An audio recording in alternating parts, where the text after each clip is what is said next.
Alors, voilà, comme Audrey vous l'a dit, je suis directrice de commission, cette commission qui se réunit depuis septembre pour vous concocter cette soirée.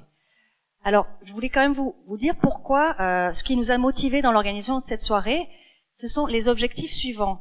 Nous souhaitions promouvoir l'innovation sociale et sociétale auprès des acteurs économiques dits classiques, des acteurs de l'économie sociale et solidaire. Alors, je le rappelle, l'économie sociale et solidaire comprend les entreprises à caractère social, les associations, les coopératives, les mutuelles, les fondations, mais aussi promouvoir l'innovation sociétale auprès des collectivités du territoire, qui j'espère, on les a invitées, qui j'espère certaines sont présentes ce soir, mais aussi des citoyens, et leur donner envie de s'engager dans l'innovation sociale. Nous souhaitons également, par cette soirée, contribuer à tisser, à renforcer des liens de tous ces acteurs que je viens de citer. En effet, il nous semble que face à l'ampleur des défis économiques, environnementaux et sociaux, personne aujourd'hui ne peut prétendre détenir les clés pour s'en sortir tout seul. De nombreux acteurs présents ce soir, nos intervenants et vous dans la salle, vous pensez que la co-création, la collaboration entre les acteurs du territoire est une solution pour répondre de manière plus efficace et plus performante, d'où l'utilisation de ce mot performance, aux problématiques de nos territoires, problématiques d'emploi, environnement, appui aux publics fragilisés, vieillissement de la population, etc., etc. Alors des alliances, oui, mais pourquoi innovation sociale et sociétale? Ce champ de l'innovation sociale, décliné en entrepreneuriat social, en social business, s'avère depuis quelques années un véritable générateur, un véritable terreau de ces alliances et de ces collaborations. C'est ainsi pour nous un vivier de solutions innovantes pour résoudre les problématiques complexes sur notre territoire. Par exemple, je citerai Charles Benoît Hézièque, président fondateur du Rameau, dans une interview en 2014. Et pour lui, en fait, en quelques années, le mouvement de ces alliances s'est mis en marche. On est passé de l'ère des pionniers à son développement. Et par exemple, une association sur 2, une PME sur 3, une TPE sur 5 sont déjà en alliance. Sans parler aussi des exemples nationaux, au niveau national, des exemples de collaboration. Je pense notamment au projet sur la mobilité durable pour tous. C'est né d'une collaboration entre Renault et WeMove. La téléphonie solidaire, issue d'un partenariat entre SFR et Emmaüs Défi. L'appui aux porteurs de projets d'innovation sociale, partenariat entre La Ruche et Orange, et nous allons avoir un témoignage là-dessus ce soir. Nous avons la chance d'avoir un témoignage là-dessus ce soir. Et pourtant, malgré cet essor, ce n'est pas gagné. Il y a encore beaucoup de monde à embarquer dans la dynamique. J'ai envie de citer Emmanuel de Lutzel, même si nous l'entendrons tout à l'heure. Dans son ouvrage, il nous dit « Entre les entreprises classiques et les entreprises sociales ou les associations, il existe parfois des fossés d'ignorance. » Voilà, donc nous souhaitons décloisonner les acteurs, déconstruire les barrières mentales pour expliquer que l'économique et le social sont compatibles et complémentaires. Et là, je cite Nicolas Cordier, intrapreneur social chez Leroy Merlin, mais je pense que les acteurs de l'ESS se reconnaissent aussi dans cette acception. Alors, cette soirée, on va passer. Donc c'est pour un peu être dans cette thématique des alliances. C'est pour cela que nous sommes particulièrement heureux d'avoir pu organiser cette soirée en partenariat avec le Club Entreprise du Pays de Vannes, le Pôle 2S, le réseau du Pays Vannetais des organisations de l'économie sociale et solidaire, et Bretagne Active, une association membre du réseau France Active pour appuyer les créateurs de structures d'utilité sociale sur l'ensemble du territoire breton. Alors, nous avons aussi des partenaires financiers, Crédit Agricole Morbihan, Maïf Morbihan, BIC, et qui sont toutes impliquées dans le soutien de projets d'innovation sociale sur les territoires. Et enfin aussi, partenaires financiers de Bretagne Active également. Et enfin, en dernier point, un partenaire récent avec TV Vannes qui, vous le voyez là-haut et ici, voilà, est en train de capter cet événement vidéo pour qu'il soit après transmis librement sur Internet. Donc, l'objectif de TV Vannes, créé en septembre 2016, est de relayer l'information si elle est originale, dynamique et décalée sur nos territoires. Alors, je voulais aussi nos partenaires, mais comme vous le disiez Audrey, l'équipe projet. Donc, je voulais vraiment la remercier, l'équipe projet, avec Audrey et Sophie qui travaillent sur la com et les réseaux sociaux, et Youssouf, Tadé qui ont travaillé sur les partenariats et l'animation, Damien sur la logistique et l'animation, et Solène qui m'a appuyé dans l'organisation du contenu de cette conférence et sur l'animation également. Alors, le programme qui devrait suivre... Oui, voilà, donc le programme, comme vous pouvez voir, et puis vous l'avez aussi sur le petit document qui vous a été fourni en deuxième page. Donc, comme vous pouvez voir, cette plénière sera dynamique avec de nombreux exemples et intervenants. Donc, après chaque intervention, voilà, quelque chose d'important que je voudrais partager avec vous. Après chaque intervention, nous comptons sur vous pour poser des questions, intervenir. Nous avons à cœur de laisser cet espace-là, bien que le temps sera sans doute un peu serré, mais donc n'hésitez pas à réfléchir à vos questions, à les noter sur un petit bout de papier, et nous viendrons vers vous après chaque intervention. Alors notre objectif pour cette plénière sera, si vous le voulez bien, apprendre, réfléchir, comprendre l'innovation sociale et sociétale et les alliances, mais également finir à 20h30. Et oui, donc là, un petit aspect logistique. Donc l'idée c'est de finir vraiment à 20h30, 20h40, puisqu'on a commencé en retard, pour aller se sustenter au buffet ensemble et vivre un moment de convivialité, aller à la rencontre de nos intervenants et partenaires qui seront là, et n'hésitez pas à aller vers eux. Et puis finalement pour aller à 21h15 aux ateliers de créativité que nos équipes et nos partenaires vous ont concoctés ce soir. Voilà, je vous remercie de votre attention.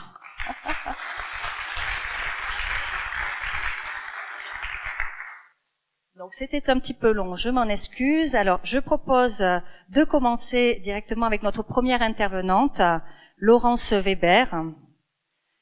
Alors Laurence Weber qui est directrice générale du Rameau. Laurence Weber qui est directrice générale du Rameau. Le Rameau étant un laboratoire d'innovation sociale et partenariale. Donc Laurence...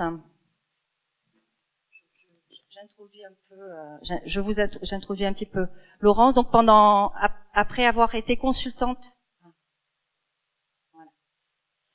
Laurence, après avoir été consultante pendant 15 ans pour des grandes entreprises françaises comme des PME, en 2006, vous participez à la création du Rameau, dont vous prenez quelques années plus tard la direction. Alors, on a souhaité en fait vous faire intervenir parce que le Rameau travaille sur l'innovation sociétale et la création d'alliances. C'est pile poil le thème de notre soirée. Et c'est pour cela qu'on les a invités. Donc, on remercie Laurence de nous avoir fait l'amitié de venir de Paris. Mais en fait, elle revient puisqu'elle est bretonne. En fait, c'est un retour au pays. Non, c'est ça, Laurence? Oui. Alors oui, avant, bonjour à tous. Vous m'entendez là? Ça fonctionne.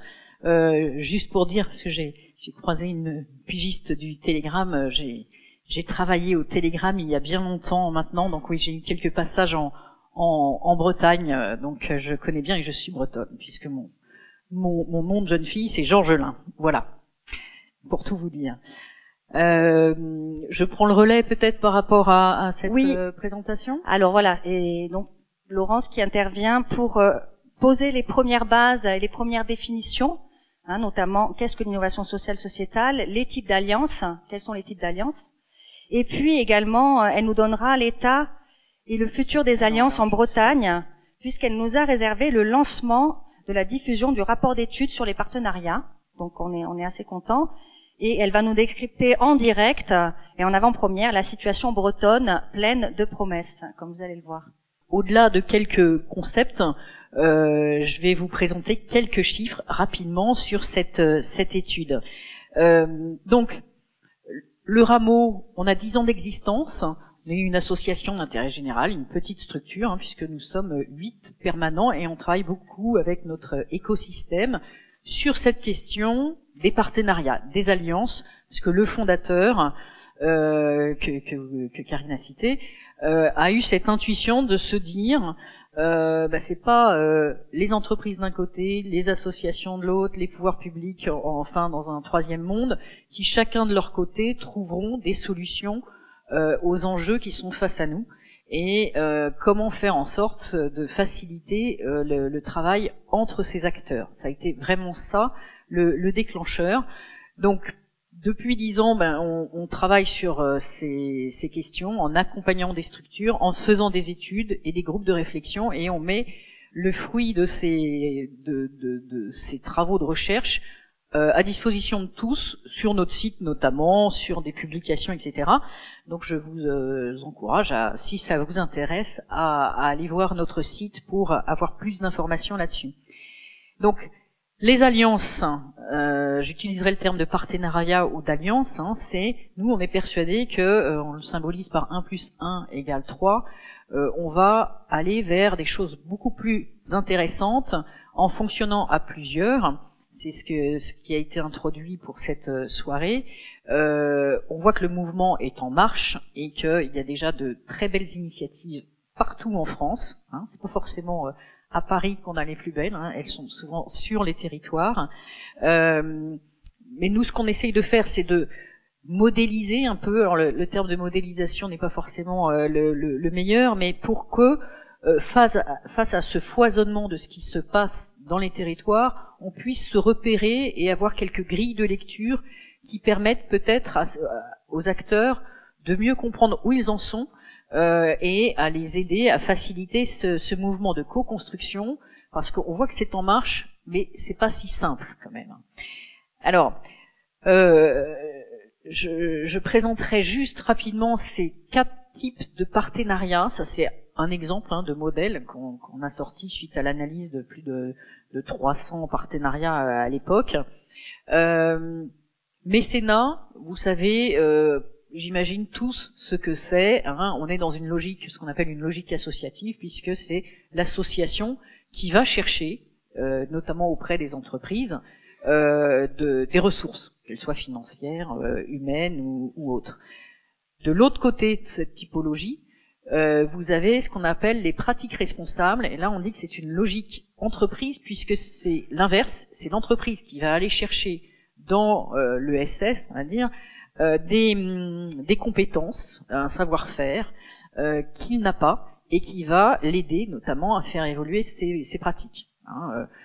Typiquement dans le monde du handicap, par exemple, les achats responsables sont dans cette partie-là, ou l'environnement. Sur l'environnement, on a beaucoup d'exemples où il y a des audits, par exemple, qui sont faits par des structures d'intérêt général pour faire évoluer l'entreprise sur ses pratiques. Et puis au cœur, on a ce qu'on appelle la co-construction, à la fois avec des exemples de coopération économique, et je crois que ce soir on va avoir un très bel exemple local de coopération économique, et d'innovation sociétale. La différence, je dirais, l'innovation sociétale, c'est souvent une structure d'intérêt général, peu importe son statut, qui détecte un besoin, trouve une solution, souvent avec des bouts de ficelle et de façon très efficiente, et l'idée c'est comment les alliances peuvent l'aider à faire grandir cette innovation et s'aimer, voire industrialiser, si on est vraiment sur une innovation sociétale qui a trouvé son modèle économique. Donc, ce qu'on disait tout à l'heure, il n'y a pas de bon, mauvais type de partenariat, mais il faut juste savoir que quand vous êtes une association ou une entreprise, quand vous êtes dans le mécénat, vous n'allez pas du tout avoir les mêmes objectifs et les mêmes modes de collaboration que quand vous êtes dans une coopération économique. Donc ça évite parfois des mésententes ou des choses qui font que même s'il y a eu l'élan au départ, ça peut un peu patiner par la suite. Voilà, alors je vais vite, mais je répondrai à vos questions, puisque là c'est juste en guise d'introduction. Alors je voulais vous donner quelques chiffres, parce qu'on a fait tout un programme d'études depuis 2 ans sur ces alliances partout en France. On a été interroger les citoyens, puis les entreprises, puis les associations, puis les maires. Tout ça est représentatif pour les 13 régions françaises. Et là, on a fait une synthèse pour la Bretagne. Donc, on a fait remis ce rapport. Il est tout frais d'hier. Et je vous présente juste quelques données. Ce que je vous présente là, c'est les fragilités sur le territoire de la Bretagne, tels que ils sont perçus à la fois par les citoyens, puis en jaune c'est les associations, et en bleu c'est les entreprises. Vous voyez que pour les citoyens, ce qui est la plus grande fragilité, et ça on le retrouve beaucoup, c'est l'emploi, puis le niveau de vie, développement économique et sécurité en numéro 4. Ce qui est intéressant, c'est de voir que le monde associatif, l'emploi est très fortement positif aussi. Vous voyez donc les chiffres de la Bretagne, et en dessous c'est la moyenne de la France, de toutes les régions. Vieillissement et pauvreté, donc on est plus sur des sujets là classiques du monde associatif. Et enfin, les entreprises, vous avez transition énergétique, éducation et pauvreté en Bretagne. Et alors là, on est sur quelque chose qui est totalement atypique par rapport aux autres régions françaises. J'ai été étonnée, et notamment sur l'éducation, mais alors c'est très tranché. Il y a plus de la moitié des chefs d'entreprise qui pensent que la Bretagne est très forte sur l'éducation, mais il y a quand même 29% des chefs d'entreprise qui disent qui ont mis une note de fragilité au-delà de 7 sur l'éducation. Et la transition énergétique, alors là vous voyez on est à 37 alors que sur l'ensemble de la France 21. Donc il y a quelque chose là qu'il faut creuser, mais qui à mon avis est très intéressant, et vient la pauvreté ensuite. Par rapport à cette question, on en a posé une deuxième, toujours à ces acteurs, c'est en quoi la co-construction peut être une réponse à ces fragilités, et sur quel sujet il faut que notamment les entreprises et les associations travaillent ensemble. Et là vous voyez un quatrième acteur qu'on a interrogé, c'est les maires.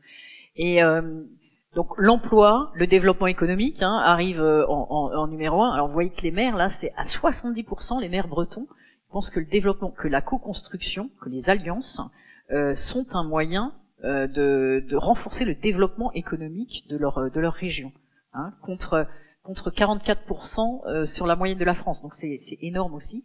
Et pour les chefs d'entreprise, on retrouve la transition énergétique et la mobilité. Donc s'il y a des entreprises sociales qui travaillent sur ces sujets-là, je pense que c'est intéressant pour elles de le savoir. Une photo, où en sont les partenariats en France? Alors le mouvement, il est très fortement en marche. Depuis 5 ans, on voit une forte progression. Alors, c'est les chiffres que vous avez cités sur la moyenne nationale. Et vous voyez que sur la carte, il y avait en rouge quelque chose de très bizarre pour la Bretagne, c'est-à-dire que 23% des entreprises de plus de 10 salariés font des partenariats aujourd'hui en Bretagne. Donc la moyenne c'est 37%, et vous voyez par rapport à vos voisins de Normandie ou Pays de la Loire, c'est quasiment la moitié. Donc ça nous avait étonnés. Quand on regarde le détail, on est rassuré, surtout quand on est un peu breton, c'est que à droite, vous avez les 23%, mais vous avez actuellement 18% des chefs d'entreprise qui disent qu'ils n'en font pas de partenariat, mais qu'ils souhaitent en faire dans les 2 prochaines années. Donc il y a un retard, si vous voulez, mais qui est en train d'être largement comblé. Et par rapport aux 4 types de partenariats que je vous ai présentés, ce qui est assez important de noter, c'est que la Bretagne est très forte sur l'innovation sociétale, qui est le sujet de ce soir.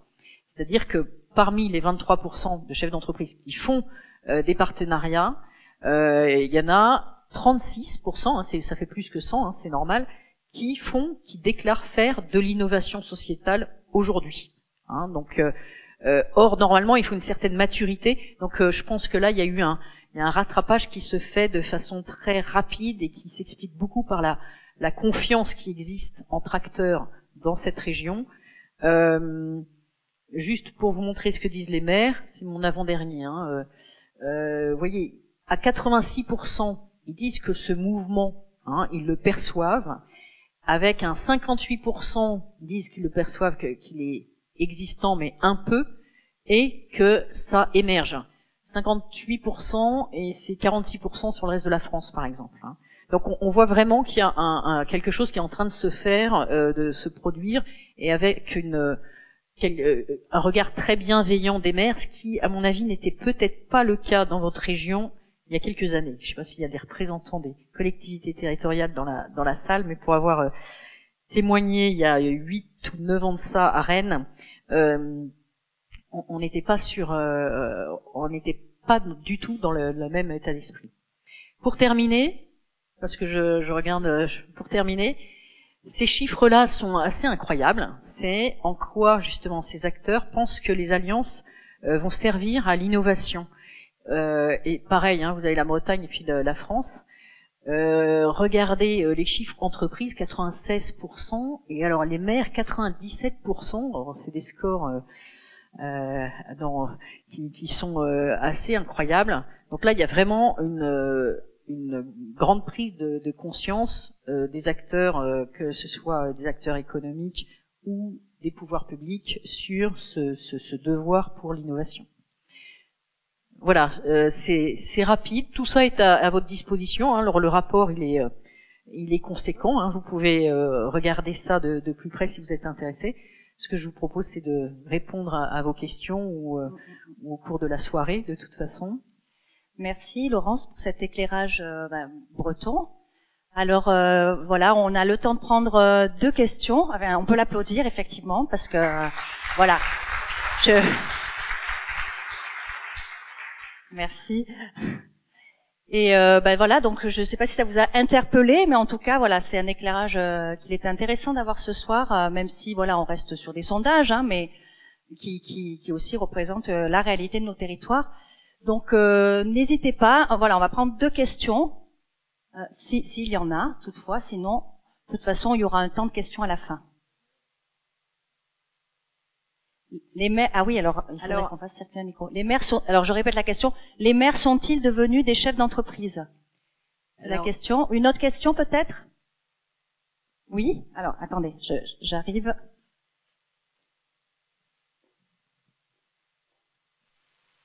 Oui, bonsoir. Pour vous, quels sont les principaux facteurs de réussite des partenariats? Alors ça, c'est une vaste question et je pense que on aura, je me permets, Laurence, comme le temps leur tourne, on pourra à la fin, Laurence reviendra nous faire une conclusion, une synthèse, et donc je pense qu'elle pourra y répondre. Et vous allez le voir pendant tout le déroulé de la soirée, vous allez avoir des réponses qui vont s'égrener petit à petit sur cette question-là. Alors sur la première question, non, je crois que chaque acteur a son angle et sa mission. Mais par contre, les maires et les collectivités territoriales sont en train de se rendre compte que leur rôle va complètement évoluer et passer justement à l'animation de tout ça, ce qui n'est pas une mince affaire. Et là, c'est très très net hein, dans toutes les organisations, tout ce qu'on peut suivre. Et là, les chiffres, hein, ils se positionnent vraiment en animateurs à 89%. Ils disent que c'est eux qui doivent favoriser ce mouvement d'alliance. Donc, ils ne vont pas se substituer aux chefs d'entreprise. Je pense que ce serait pas. Mais par contre, il faut qu'ils trouvent les clés pour cette animation. Donc, c'est un changement de posture. Et certains sont déjà dedans. Et c'est assez courageux parce que c'est quand même nouveau et on peut pas dire que tout est basculé, ça se fera pas comme ça. Hein. Et d'ailleurs, cet environnement favorable est un élément facilitateur des partenariats, hein, pour répondre à la question 2. Alors c'est vrai qu'on va en voir, mais avoir un environnement économique, d'animation des acteurs favorable est quelque chose qui favorise et qui permet de pérenniser ces partenariats. Mais on reviendra sur ce que je peux dire déjà, c'est des objectifs clairs qui ne sont pas les mêmes. Hein, si on est une association, si on est une entreprise, chacun a ses objectifs, mais avoir par-dessus un objectif commun sur le bien commun justement, et partager ces objectifs qui peuvent être des objectifs business hein, pour des entreprises. Voilà. Ok, merci beaucoup Laurence. Merci. On peut applaudir.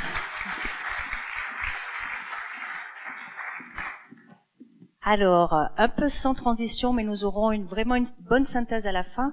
Je vous propose de passer au premier témoignage d'expérience de la soirée. Alors, un beau projet, alors vous pouvez venir sur le projet du pain perdu. Un beau projet d'expérience, un beau projet breton vanté que beaucoup d'entre vous connaissent déjà. Nous l'avons choisi car il nous semble exemplaire en termes d'innovation sociétale et d'exemple. Laurence vient de le dire.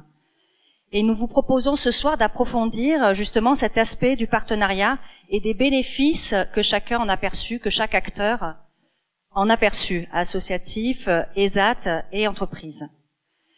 Alors Youssouf va assurer l'animation de cette interview croisée.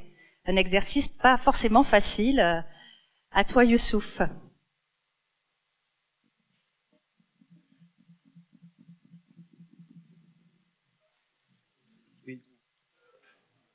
Ça fonctionne, oui. Oui, pas facile, une première donc pour moi. Bonsoir à tous. Donc nous allons parler du projet du pain perdu, donc un projet qu'on a la chance d'avoir sur notre territoire. Donc en partenariat avec le club d'entreprise de Vannes, nous avons le plaisir ce soir d'accueillir donc Jean-François Magne, président de la Banque alimentaire du Morbihan, Bertrand de Solage, directeur de l'usine Michelin à Vannes, et Gwen Kermabon, directeur de l'ESAT du Prat. Alors tout d'abord, assez brièvement, comment à partir d'un premier constat, donc émanant du terrain, vous en êtes arrivé à travailler ensemble? Bonsoir et bonsoir à tous. Ça vient d'un constat que faisait la Banque alimentaire depuis quelques années, en particulier en 2013, que dans tous les produits qu'ils récupéraient au quotidien, on leur confiait de plus en plus de pain dont ils ne savaient pas quoi faire. Et il y a eu une rencontre initiale entre une personne à la Banque alimentaire et puis des membres du club d'entreprise de Pays de Vannes, et qui se sont dit, est-ce qu'il y a moyen, un peu un déclic, est-ce qu'on pourrait trouver une solution pour trouver une idée pour valoriser ce pain? Et dans le club d'entreprise, il y avait l'ESAT, donc l'établissement d'activité pour des personnes handicapées, qui fait partie du club, et donc finalement on s'est dit à 3, on devrait arriver à trouver une idée, qui vous sera décrite dans quelques instants, mais globalement l'idée étant de transformer ce pain dit perdu, qui ne servira à rien, en aliment pour le bétail.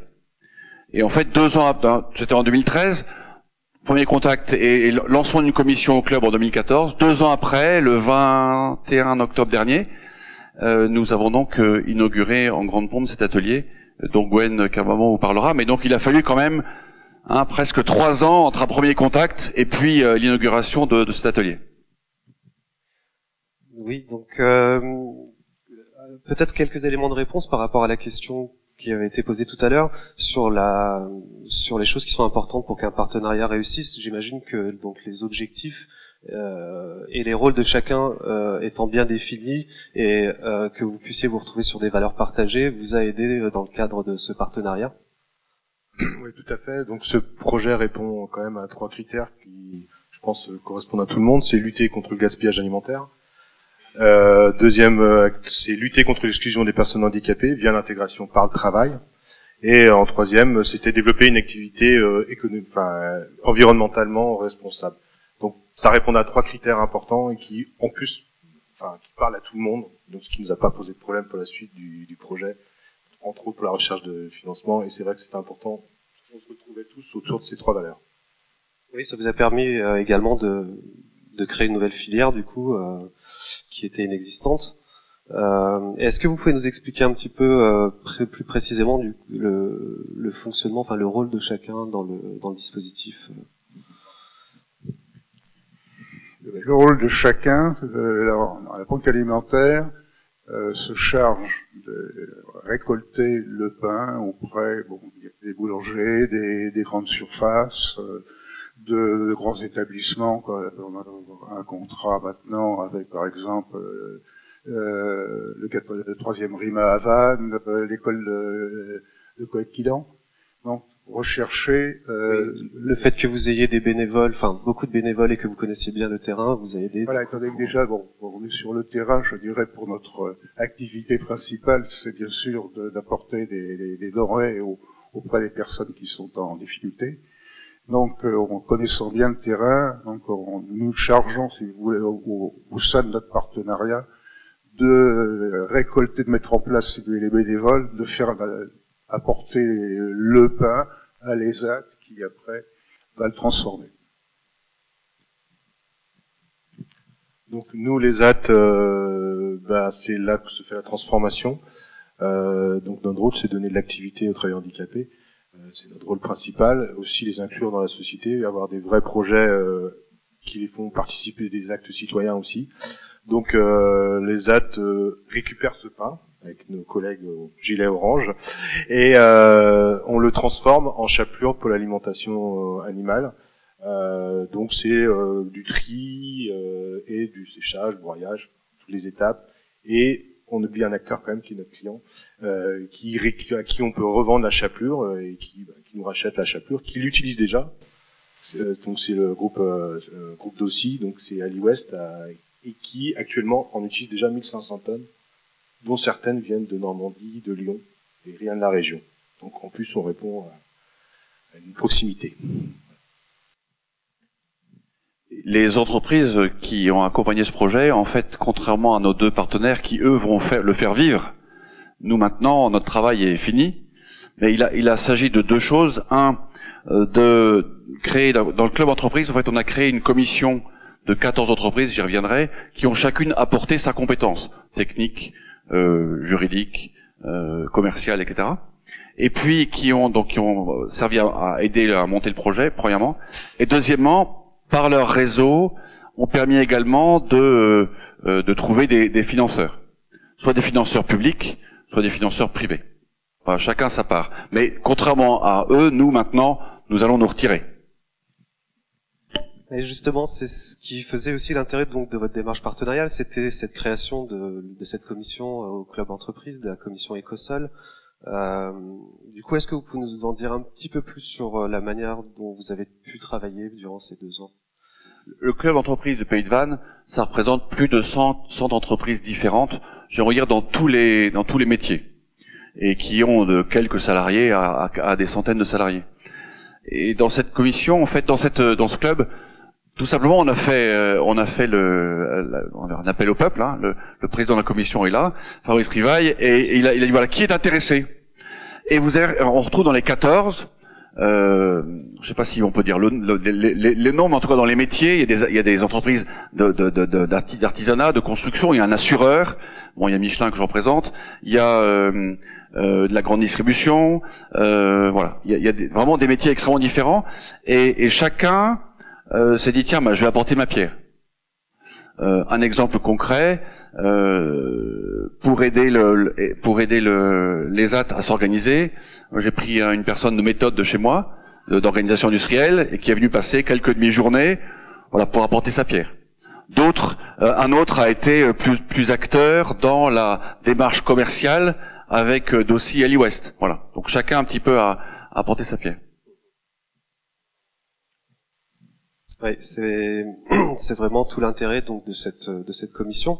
Très brièvement, peut-être parler du montage financier et notamment le modèle économique, donc qui est, comme on l'a vu, pas seulement basé sur le mécénat, mais plus aussi sur la coopération du coup. Oui, donc on est sur un budget global de 500 000 euros à peu près, donc 320 000 sur le bâtiment et 180 sur tout ce qui est équipement. Et donc l'intérêt du partenariat aussi, pour nous, c'était la recherche de financement. Donc même si on répond à 3 critères, d'objectifs qui parlent à tout le monde, qui nous ouvrent quand même beaucoup de possibilités de financement, on a pu, et c'est vrai quand même, l'apport du club des entreprises et la connaissance du banque alimentaire a permis de nous ouvrir des portes qu'on n'a pas facilement toujours dans les associations. Et ça nous a permis de financer autour de 250 000 euros sur notre projet, entre autres avec les collectivités, donc je sais M. Pévois qui est là entre autres, et les Vanaglo, Golf, je sais plus comment ça s'appelle maintenant, le conseil départemental, la région très fortement, les fondations telles que Michelin, Crédit Agricole, j'en passe, Carasso, oui, et puis le groupe Dossi, du coup, qui vous rachète, la peignure, voilà. Le bouclé. Très bien, on va pouvoir passer à la conclusion. Donc juste là, vous avez démarré, ça fait pas encore 1 an. On peut peut-être commencer à faire un premier bilan.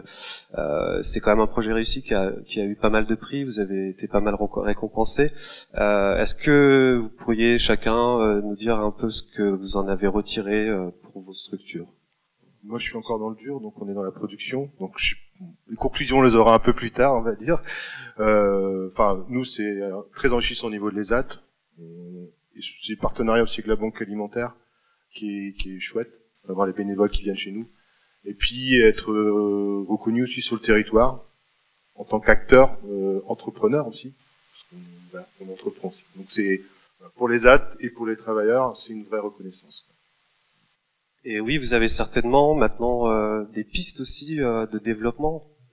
Pour nous, c'est sans tarder, il y a suite à ce qui a été monté donc sur la place de Vannes, la Fédération française des banques alimentaires et l'UNAPI à Paris ont, lors de l'inauguration, décidé de signer, si je puis dire, une convention. Et le but, c'est maintenant de ce qui est l'exemple qui a été monté sur Vannes, ça se pérennise, si je puis dire, partout en France. Donc, ça y est, ce matin, avec Gwen, j'avais quelqu'un qui venait de la Martinique, qui commençait à se renseigner. Enfin, c'est en route, c'est tout récent, mais enfin, on se sommes questionnés maintenant très régulièrement. L'idée, c'est que les banques alimentaires vont s'associer avec différents partenaires pour développer et répondre à cet anti-gaspillage. Pour le Morbihan, quand même, nous avons estimé que c'était à peu près entre 600 et 900 tonnes de pain qui étaient jetées chaque année. Oui, j'imagine que vous allez être pas mal sollicité du coup pour la mise en place de cet essaimage sur le territoire national. Comment vous sentez le passage à cette grande échelle, même si du coup ça va être quelque chose qui va être répliqué à petite échelle. Si vous voulez, les choses se fassent, si vous voulez, doucement. Maintenant, le coup est parti, si je puis dire. On a maintenant, on est encore au début, ça fait que 4 mois. Bon, ça va pas. On est encore à une échelle petite en ce moment, mais enfin le but est quand même pour cette première année au moins de récolter 300 tonnes sur le Morbihan. Donc on va acquérir, si je puis dire, beaucoup d'expérience. Et ce partenariat qui a été établi entre l'entreprise et puis donc, et qui est exemplaire du coup et que vous allez pouvoir. C'est en plus sur le plan philosophique pouvoir en partant d'une idée de l'anti-gaspillage se dire bon, on va faire travailler des personnes qui sont handicapées. C'est quand même, je dirais, quelque chose qui attire justement aussi les gens qui se renseignent sur la philosophie du pain perdu. Ça fait partie des valeurs sur lesquelles vous vous êtes retrouvés. Ben, merci beaucoup pour votre témoignage. Est-ce que vous auriez des questions?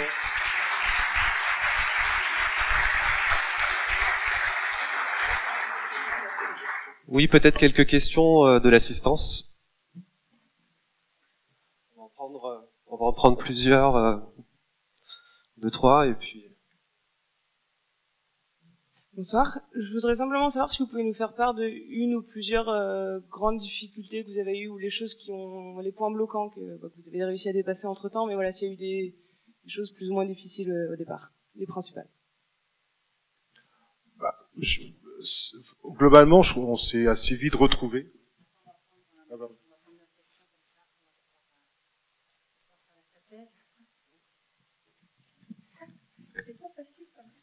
Oui, bonjour. J'aurais aimé que monsieur le directeur de Michelin complète en disant ce que ça lui a apporté en tant que Michelin, en entreprise, quoi.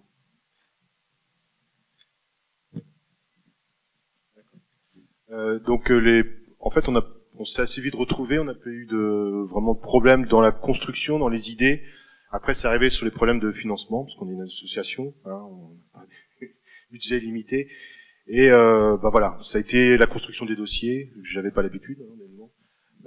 Si c'était à refaire, il faudrait peut-être s'appuyer sur les gens comme la région ou des gens comme ça qui pourraient nous aider sur l'ingénierie. Enfin voilà. Mais autrement, je dirais qu'il n'y a pas eu beaucoup de freins. C'est du temps passé, ça c'est sûr. Mais on a eu un engouement autour de nous qui a fait que voilà, c'est du temps, de l'énergie, mais pas beaucoup de freins. J'ai mis du temps à vous retrouver, madame, mais c'est bon, maintenant c'est... Premièrement, dans ma mission de directeur d'usine chez Michelin, j'ai l'un des alinéas, c'est d'impliquer mon usine dans la vie locale. Premièrement. Donc, et je dirais même que alors il est pas, le budget n'est pas infini, mais il est prévu, voilà, il est demandé que là où nous sommes, nous soyons utiles localement. Et dans un certain nombre de domaines, le sport, le rugby en particulier, ça vous étonnera pas avec Clermont, le sport et la santé, le développement économique, ça peut être le développement des personnes. Donc premier élément. Donc premièrement, c'est un devoir. Deuxièmement, j'ai réussi à faire intervenir la Fondation Entreprise Michelin, qui elle aussi, à une échelle bien plus grande, intervient dans le monde entier sur des projets comme ça. Premier élément de réponse. Deuxième élément de réponse, qui répond. Qu'est-ce que m'a apporté individuellement, c'est beaucoup de joie, beaucoup de satisfaction, avec de nouveaux amis. Hein, qui sont devenus finalement au bout de d'X heures de réunion, ça finit par devenir des amis, d'avoir un objectif commun et d'arriver à le mener à bout et de voir la tête, hein, le visage des personnes qui travaillent dans cet atelier, ça m'a procuré beaucoup de joie. Et enfin, la possibilité de faire travailler en l'occurrence là une personne de l'usine, mais dans d'autres projets ça pourrait être plus, qui sont aussi fiers d'apporter leur pierre localement à un objectif qui finalement d'un point de vue humain est assez exemplaire. Je vous remercie beaucoup. On peut les applaudir pour ce beau projet. Merci. Donc bien sûr, comme avec les autres intervenants, vous pourrez aller les voir pendant le buffet. Ils seront localisés, ils seront visibles. Et surtout, voilà, n'hésitez pas à aller continuer à discuter, à dialoguer avec eux. Alors, nous allons passer donc au témoignage, enfin, ou à approfondir, plutôt un temps d'approfondissement avec Emmanuel de Lutzel. Donc, Emmanuel, là, si tu veux bien venir. Donc, Emmanuel qui est VP Social Business de BNP Paribas. Et surtout, et c'est pour ça qu'il est là ce soir, auteur du livre Transformer l'entreprise de l'intérieur, le guide de l'intrapreneuriat social. Alors bon, on peut s'asseoir, Emmanuel. On va s'asseoir, ça sera plus agréable. Ça sera plus agréable. Je suis venu avec mon petit livre rouge. Voilà. Donc Emmanuel, tu es devenu intrapreneur en 2006, initiant chez BNP Paribas l'activité de microfinance. Donc, puis en 2012, tu as élargi sur le financement des entreprises sociales. La banque BNP Paribas a ainsi soutenu plus de 40 institutions de microfinance dans le monde et 600 entreprises sociales en Europe. Voilà. Donc, avant de faire de regarder plus largement le business, le social business, dont Emmanuel a été témoin dans toutes ses expériences depuis 2006.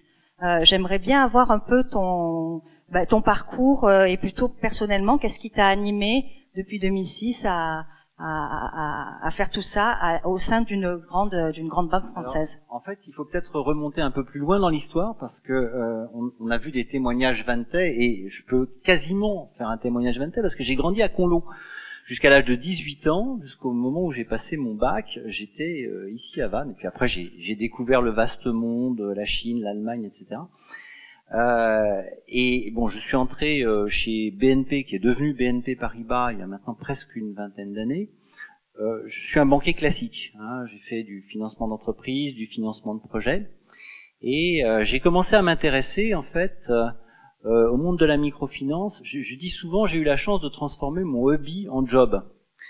Pourquoi ? Parce que il y a maintenant une douzaine d'années, j'ai commencé à m'impliquer en tant que bénévole dans une institution de microfinance que vous connaissez peut-être, qui s'appelle l'ADIE, ADIE, l'Association pour le droit à l'initiative économique. Et j'ai monté à l'intérieur de BNP Paribas un truc qui était totalement informel.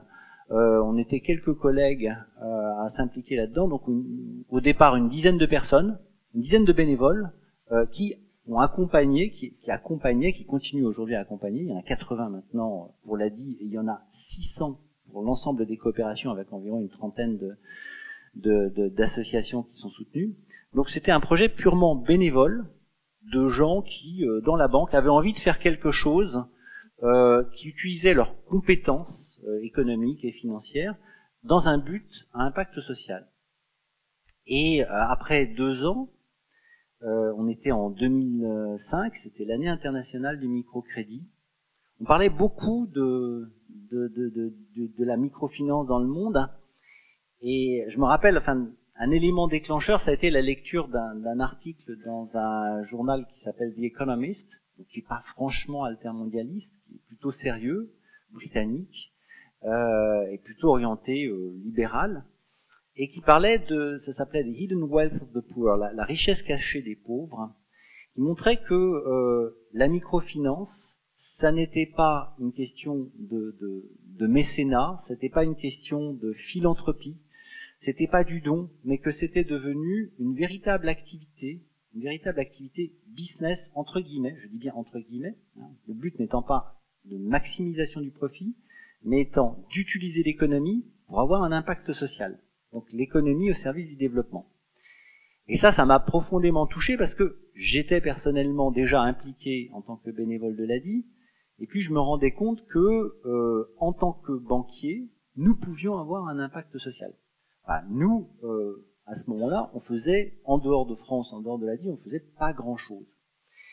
Et j'ai eu l'idée d'aller présenter un début d'embryon de projet à mon ancien patron qui m'a dit oui, c'est une bonne idée. C'était d'aller financer des institutions de microfinance en dehors de France, parce que l'essentiel du marché des institutions de microfinance, c'est dans les pays en développement. Et bon, je vous la fais très courte. En 6 mois, j'ai vu 40 personnes individuellement. J'ai planché devant le comité exécutif au grand complet, donc on est une banque de 200 000 personnes à peu près, donc moi j'étais à 6 niveaux en dessous du comité exécutif. Le projet a été approuvé, le projet a été, dans les années qui suivent, ont été déroulés, et donc on a financé une 40aine d'institutions de microfinance dans une 20aine de pays. Et il y a 4 ans, ça a été la phase 2 du projet, puisque nous avons initié à ce moment-là donc le projet Social Business, donc pour financer des entreprises sociales au-delà de la microfinance. Aujourd'hui, nous avons environ 600 entreprises sociales clientes en France, en Belgique et en Italie, ce qui représente un montant de capitaux engagés de l'ordre de 500 millions. Voilà, et la microfinance fait à peu près 200 millions. Donc, ce que j'ai fait, je ne savais pas que ça s'appelait comme ça, mais ça s'appelle de l'intrapreneuriat, ça s'appelle de l'intrapreneuriat social. Alors, avant peut-être d'en arriver là, est-ce que assez rapidement, tu peux nous faire un retour sur cet essor du social business, puisqu'on a vu, voilà, BNP Paribas est loin d'être la seule, un certain nombre de grandes entreprises sont parties là-dedans, et assez rapidement, pourquoi à ton avis, à ce moment-là, aujourd'hui, depuis plus d'une dizaine d'années, il y a cet essor? Quels sont les facteurs Alors, je vais pas vous faire l'essor du social business à travers les âges. Non, juste les 10 dernières années. Mais parce qu'il y a des bouquins qui ont été écrits sur le sujet, et c'est un sujet extrêmement intéressant. Ce qui est marquant, c'est qu'au départ, le social business, c'était des toutes petites entreprises qui faisaient 10, 20, 50, 100 personnes. Bon. Depuis maintenant une petite dizaine d'années, ce sujet est devenu un sujet de collaboration entre les grandes entreprises et les entreprises de social business. C'est-à-dire que ce que nous avons fait en tant que banque, avec des micro-banques qui font de la microfinance, eh bien, d'autres entreprises spécialisées ont fait, avec la même optique, une optique de responsabilité sociale. Alors, je vais vous donner quelques exemples. Bon, l'un des exemples les plus célèbres, c'est l'exemple de Danone. Et Danone a vraiment été une entreprise qui a été très, très pionnière. Au moment où nous commencions dans la microfinance, Danone commençait donc son partenariat avec le groupe de Younous, avec la Grameen Bank au Bangladesh, sur l'idée de faire des yaourts avec des additifs alimentaires qui permettaient d'avoir un effet positif sur le développement des enfants en particulier. Et donc finalement, ce social business, ce n'est pas qu'un coup de cœur, puisqu'elle ça n'est pas qu'un coup de cœur, mais c'est un véritable modèle économique, véritable enjeu pour les entreprises, qui répond aux besoins des plus pauvres. Donc toute la question, c'est de trouver entre l'objectif d'impact social et puis l'objectif économique. Donc il ne faut pas que ce soit des opérations à perte. Il faut trouver un équilibre économique et en même temps développer ces nouveaux marchés pour permettre l'accessibilité aux plus pauvres. Donc j'ai donné l'exemple des yaourts, mais c'est aussi l'exemple de l'accès à l'eau, l'accès à l'électricité dans les pays en développement. Et donc c'est la question soit de permettre à des populations défavorisées en Europe, ça peut être des personnes qui n'ont pas accès à l'emploi, des personnes qui sont handicapées, etc. Soit dans des pays en développement, évidemment, les perspectives sont absolument immenses. Le domaine du ciment, par exemple, Lafarge a fait un projet magnifique qui aujourd'hui est déployé dans 14 pays sur l'accessibilité du ciment pour des personnes qui vont ajouter une pièce à leur maison et construire, en achetant des sacs de 30 kilos de ciment, rajouter une pièce à leur maison. J'étais il y a 15 jours aux Philippines. Voilà comment ils construisent et comment ils augmentent leur maison. Ils achètent des sacs de 30 kilos. C'est un changement. C'est multinational, c'est un changement de business model. Ça suppose donc de repenser la relation avec leurs clients et à la fois dans une perspective économique et dans une perspective sociale. Donc à part finalement le fait de générer de nouveaux débouchés, quel est l'enjeu aussi des entreprises par rapport à ces alliances, puisque là on est bien sur les alliances. L'enjeu avec les alliances avec d'autres associations, comme on a vu. Ça peut effectivement permettre d'avoir des nouveaux débouchés, mais c'est pour l'instant plutôt expérimental, c'est microscopique. Mais l'aspect le plus important, c'est l'aspect de responsabilité sociale. Et il est double, d'une part, comme le disait tout à l'heure Monsieur de Solage, sur la responsabilité sociale de l'entreprise. Chez Michelin, ça fait partie des gènes de Michelin. Michelin n'a pas attendu qu'on parle de responsabilité sociale de l'entreprise pour le faire. En revanche, le sujet est, pour beaucoup de sociétés cotées, quelque chose qui est encore relativement récent, depuis 10-15 ans. On appelait ça autrefois le développement durable, maintenant on parle plutôt de responsabilité sociale de l'entreprise. Il y a d'une part une attente de la société, des citoyens, et puis d'autre part, les salariés dans les entreprises, c'est aussi des citoyens. Ils ont aussi des attentes. Ils ont envie de s'engager. Ils ont envie de voir leur entreprise s'engager. Moi, je peux vous dire que le lancement des activités de microfinance et de social business chez BNP Paribas, j'ai une collègue qui est juste en face de moi, mais chez BNP Paribas, ça suscite chez les salariés de BNP Paribas, que ce soit en Inde ou en France, un sentiment de fierté parce que on a l'impression, tout en exerçant notre métier de banquier, de contribuer à un monde meilleur. Et alors justement, qu'est-ce qu'un intrapreneur? Est-ce que tu peux nous en dire plus sur ces hommes et ces femmes? Intrapreneur, c'est un mot valise. Intra-entrepreneur. Quelqu'un qui, à l'intérieur de l'entreprise, va se conduire non pas comme simplement un employé qui exécute les ordres et qui fait ce qu'on lui demande de faire, qui exécute sa mission, mais qui va au-delà. C'est-à-dire qu'il va être une personnalité innovante qui, en allant au-delà de sa mission, donc va créer quelque chose de nouveau. L'entrepreneur, dans la conception de Schumpeter, c'est quelqu'un aussi qui est un innovateur. L'entrepreneur, il est à l'extérieur, il va créer sa propre activité. Et en fait, les entreprises, quand elles ont, comme BNP Paribas, presque 200 ans, ça devient des grosses structures avec des processus, etc. Et en fait, tout le sujet, c'est pas uniquement un sujet de responsabilité sociale, c'est un sujet général d'innovation et de rénovation des business models. Tout le sujet pour les entreprises, c'est de retrouver ce souffle du fondateur, ce souffle d'innovation, pour permettre de développer des choses nouvelles, de sortir des schémas préconçus pour pouvoir. Alors il y a beaucoup de choses qui ont des liens avec le numérique évidemment, et évidemment dans le domaine de la responsabilité sociale. Donc un intrapreneur, c'est quelqu'un qui va un petit peu être un déviant, qui va sortir de sa mission. C'est un peu un Christophe Colomb aujourd'hui, qui va découvrir des territoires nouveaux et qui va en fait être l'interprète. Alors dans le domaine de l'intrapreneuriat social, il est un peu l'interprète entre deux mondes, parce que il est à la fois dedans et dehors.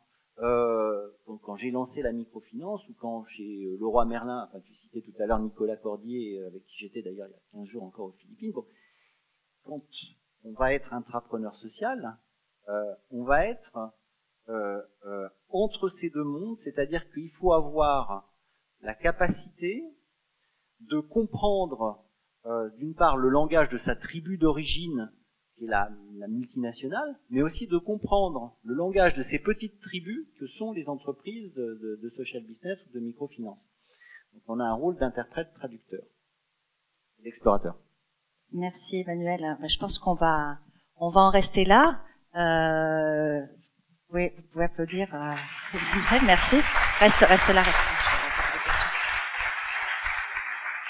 Donc voilà, là, on voulait vous donner un éclairage un peu grandes entreprises et intrapreneuriat aussi, parce que voilà, ça se passe sur nos territoires très localement, mais c'est aussi un mouvement national, international. Ce social business. Je voudrais insister sur le fait que c'est pas le monopole des grandes entreprises, ça se passe aussi dans plein de PME. Voilà, on en parlait. J'ai une amie intrapreneuse, par exemple, chez Valrhona. Vous connaissez tous probablement le chocolat Valrhona. Valrhona elle a initié, on lui a pas demandé, elle a initié un projet dans le domaine de la formation des artisans chocolatiers. Aujourd'hui, je me suis arrêté à Nantes et j'ai déjeuné avec Hubert de Boisredon, qui est le président du groupe Armor, qui est une entreprise de 1800 personnes. Et Hubert m'a raconté comment un de ses cadres est venu avec un projet qui est maintenant, enfin 2 ans ou 3 ans plus tard, en cours de déploiement dans le domaine plutôt de l'engagement écologique, enfin de l'impact plutôt développement durable. Enfin, il y a des moyennes entreprises comme Valrhona ou comme Armor qui sont extrêmement ouvertes à ce genre de choses. Le problème pour les grandes entreprises, c'est effectivement de sortir d'un système de reproduction du modèle existant pour pouvoir oser innover, ce qui est beaucoup plus difficile que dans des PME qui ont effectivement plus cet esprit de l'entreprise à tous les niveaux d'entreprise. Et plus raccroché au territoire aussi, certainement. Plus effectivement avec une implantation territoriale. Ouais. Merci Emmanuel. Alors si vous avez des questions, on va prendre 2 questions. Hein, c'est limité. Alors il faut aller porter. Merci. Oui, monsieur, vous parliez des banques. Je voulais vous dire, il y a 40 ans, quand vous alliez à la banque, elle était ouverte sur les trésoreries des entreprises qui avaient des difficultés. Mais qui c'est qui a amené justement de la pauvreté sur les entreprises? Parce qu'il y a beaucoup d'entreprises, il y a 60 000 faillites par an. C'est pas 60 000 industriels, ni PME, ni TPE, de nul. Mais on les laisse tomber, justement, ça fait de la pauvreté à tout niveau de richesse et ça donne des déliquescences incroyables dans les familles et tout. Mais je pense que depuis une dizaine d'années, que les banques ne suivent plus les entreprises, justement, avant qu'ils arrivent, qu'ils sont au redressement judiciaire ou qu'ils aillent à la liquidation judiciaire, je pense qu'à ce moment-là, vous devriez, au lieu de faire du business social, d'aider justement les entreprises pour qu'ils ne tombent pas, parce qu'il y a une perte des valeurs dans la banque, justement, qui ne suit plus les chefs d'entreprise. Merci, monsieur. Bon, ce soir, on va pas faire le procès des entreprises, hein, mais bon, c'est une question intéressante, hein, comme toute question. Donc, Emmanuel, je te passe à peut-être chose. Non, mais je suis pas venu là pour me faire lyncher. J'ai l'habitude, effectivement. Bon, je suis pas à la place de Jean-Laurent Bonafé, qui a fait une conférence de presse hier, qui est notre directeur général.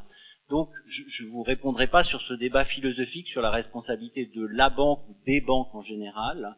Je pense que c'est pas ou bien, c'est-à-dire que nous avons initié quelque chose dans le domaine du social business qui a un impact et de la microfinance qui a un impact sur plus de 2 millions de personnes.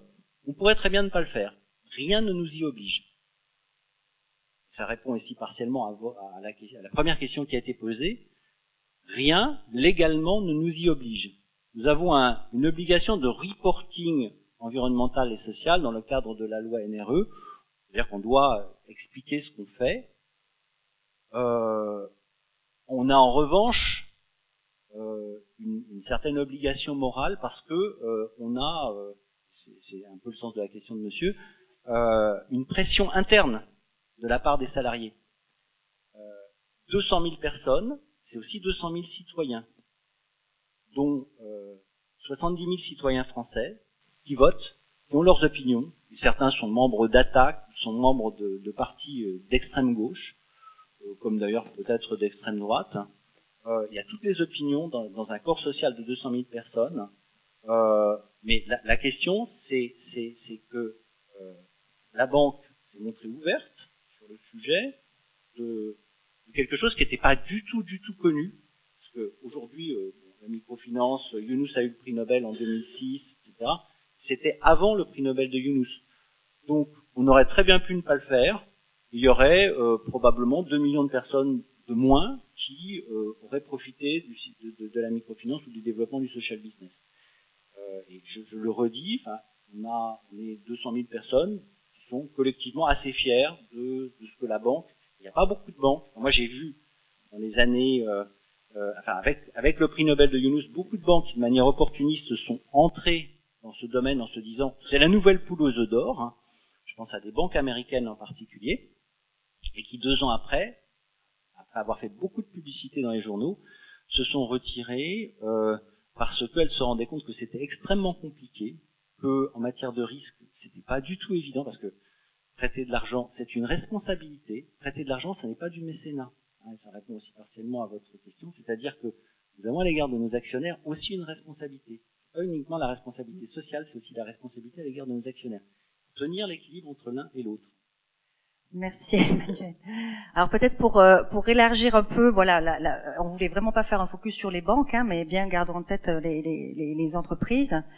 Et c'est vrai que le président fondateur du Rameau nous dit aussi dans une interview, pour lui, 4 objectifs pour l'entreprise pour participer à ce mouvement du social business. Enjeu de mobilisation effectivement des salariés très fort. Enjeu aussi environnement et territoire pour s'implanter dans les territoires et continuer à pouvoir y vivre aussi et que leurs salariés y soient bien et qu'il y ait un bien-être aussi pour leurs salariés. Enjeu de performance aussi, puisque comme on l'a vu quand même, ça ouvre de nouveaux marchés. On parle de base of the pyramid, ça ouvre aussi des nouveaux marchés, hein, il faut pas le cacher. Et question innovation, ça leur permet, comme disait Emmanuel, de rester aussi à la page et de continuer et d'innover en s'associant avec notamment les associations qui sont elles-mêmes porteuses d'innovation et de connaissance du territoire. Voilà, je voulais juste pour répondre à votre question et puis sortir un peu de la problématique des banques. Je te remercie Emmanuel, bravo, merci.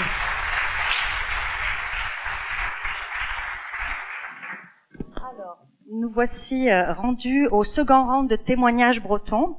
Alors nous avons choisi 2 projets qui allient mobilité, emploi, social et environnement, afin de bien montrer toute la diversité des initiatives possibles. Donc là, on redescend un peu sur notre territoire breton, et avec le projet Néo-Mobilité et Covoiturage Plus. Donc j'invite nos intervenants qui sont là, et Charline, merci. Charline également, donc que je remercie d'avoir pris en main l'animation, la préparation et l'animation de ce temps qui va suivre. Elle va vous présenter aussi les intervenants. C'est à toi de jouer. Donc bonsoir à tous. J'ai le plaisir donc de vous présenter 2 intervenants qui vont nous apporter leur témoignage sur le thème de l'innovation sociale dans le domaine de la mobilité. Donc merci beaucoup de vous être. Alors je mets mon petit minuteur parce que je veux pas sur.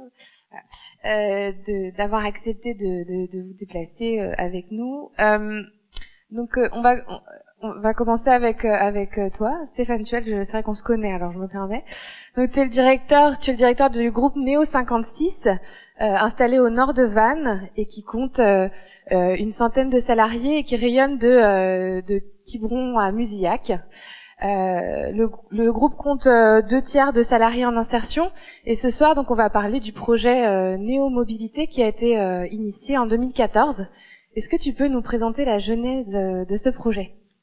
Bonsoir.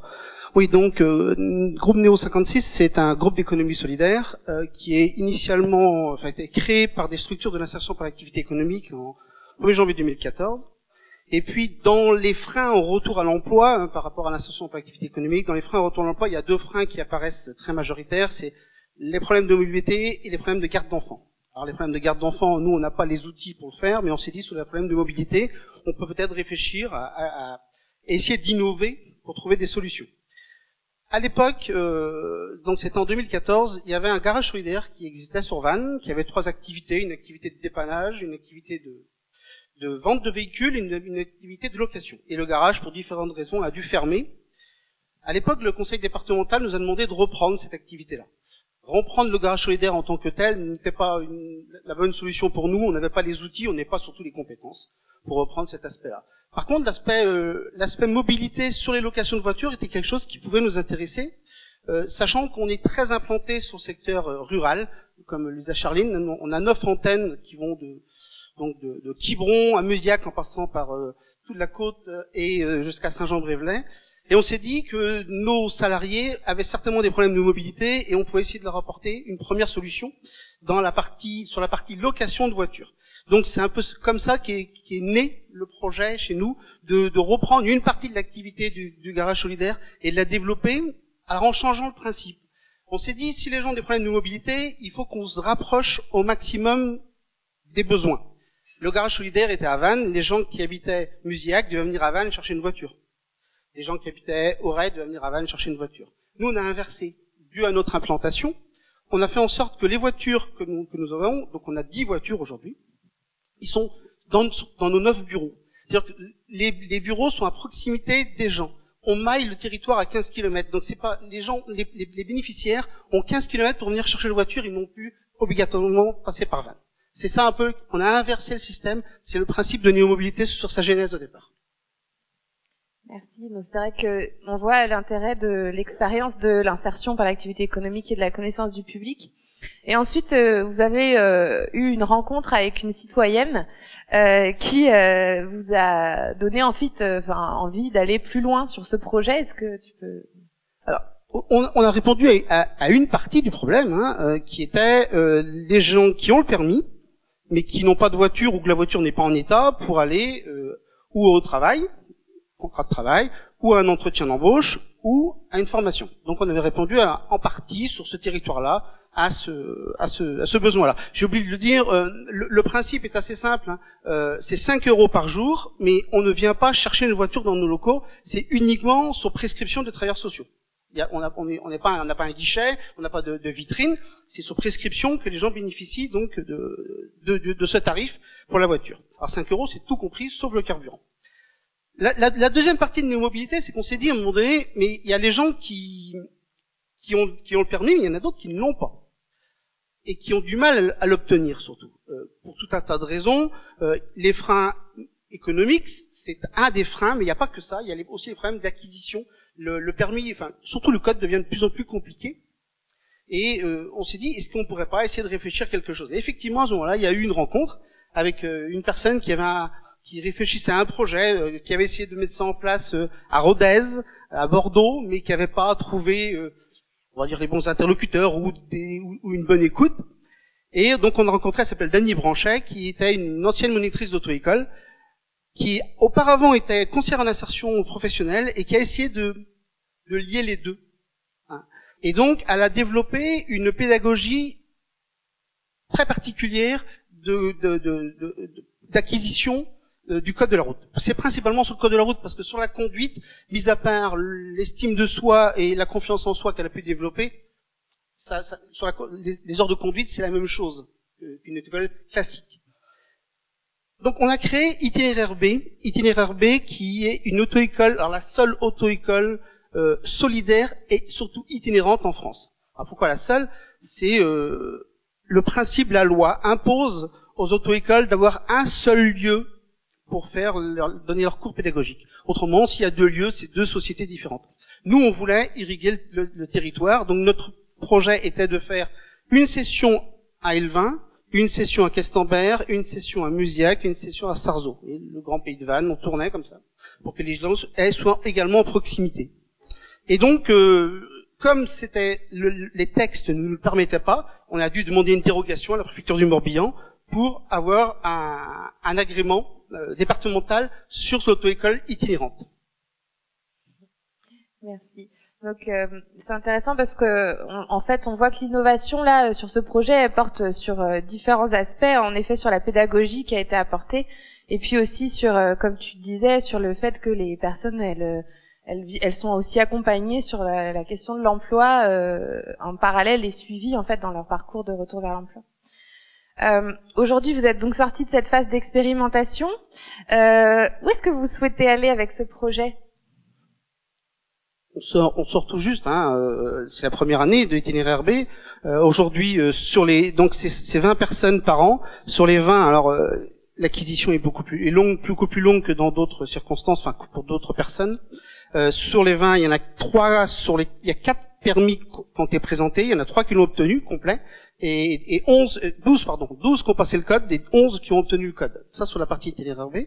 Donc ça c'est le chiffre brut, là, je dirais, à fin décembre 2016. Pour Néo-Mobilité sur la partie location, 1620 locations de voitures par jour, 1620 jours de location de voitures en 2016. Donc ça se développe, on n'a pas assez de véhicules, ils sont loués tout le temps, tous les jours. On n'a pas assez de véhicules, donc on recherche des véhicules justement pour développer cette activité-là. Mais ce qu'on voudrait surtout développer, c'est élargir encore Néo-Mobilité par la création d'une plateforme de mobilité. Alors sur les territoires ruraux, mais pas que, mais nous, on est plutôt implantés sur les territoires ruraux, donc l'idée, c'est de développer cette plateforme de mobilité sur les territoires ruraux, en ayant d'autres possibilités autour de nos mobilités, favoriser le covoiturage, enfin, il y a plein d'idées qu'on peut développer autour pour lever le frein à la mobilité. Merci. Et oui, tu m'avais dit que ça allait avec l'embauche d'un second moniteur. Alors, pour Itinéraire B, effectivement, on se développe, il y a de la demande. On est aujourd'hui accompagné et suivi par le département du Morbihan, et donc on est en recrutement actuellement. Donc si quelqu'un cherche du travail et qui est moniteur d'auto-école, qui a une certaine fibre particulière, parce que là, on a une pédagogie particulière, mais ça prend. On recrute quelqu'un sur un 60% en moniteur auto-école. Merci. Alors, pour faire suite à ce témoignage, je vous propose de prendre 2 questions dans la salle, sur le même format que précédemment. Par contre, je vais te laisser avec le micro. Alors, excuse-moi Charline, mais je pense qu'on va d'abord, plus à la fin, et comme le temps presse, je pense que même j'inviterai, notez bien vos questions, et je vous inviterai, ils seront dans la salle au buffet, je vous inviterai à aller leur poser des questions en direct, parce que je pense qu'on va supprimer ce petit temps de questions avec le public pour aller plus vite, parce que là on est dedans, voilà. Juste pour compléter, Charline, 30 secondes. Ce projet-là, on veut le développer et l'essaimer. Et donc demain après-midi, nous avons la visite de la secrétaire d'État chargée donc du service de l'artisanat, j'ai beaucoup de mal, mais surtout de l'économie sociale et solidaire, qui vient nous rendre visite donc dans nos locaux au siège social à L20 et qui vient surtout voir le modèle qui est Itinéraire B et Néo-Mobilité, les 2 activités qu'elle souhaite voir s'il y a la possibilité d'essaimer ça sur le territoire et d'élargir en créant une plateforme sur le département du Morbihan et voir ailleurs.